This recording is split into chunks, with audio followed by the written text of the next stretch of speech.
Mayan খুব উৎসাহ নিয়ে ছবি তুলতে আসছে। সে বলতেছে আমি ছবি তুলবো, এভাবে ছবি তুলবো, এভাবে ছবি তুলবো। আমরা ভিডিও করব বাবা। না, ভিডিও করব।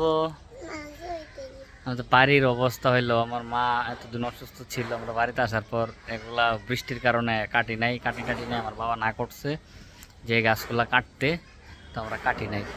তো কাইটা টিটে সব পরিষ্কার করতাম, বাবা না করছে, বারবার না করছে যে এটা কাটার দরকার নাই, যখন রোদ উঠবো তখন। এই আজকে তো রোদ উঠছে, বৃষ্টি হয় নাই, তো কাটবো, আস্তে ধীরে কাটবো। সব বাড়ির আশেপাশে সব জায়গায় প্রচুর পরিমাণ ঘাস, এত পরিমাণ ঘাস হইছে। কি করো বাবা তুমি? মশা কামড় দিছে? রাতের বেলা ঘুরতে হবে না, ঠিক আছে? রাতের বেলা ঘুরলে মশা কামড় দিবে, বুঝছো? সবাইকে বিজয়া দশমীর শুভেচ্ছা।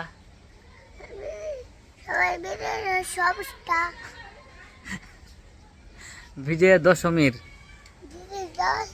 শুভেচ্ছা।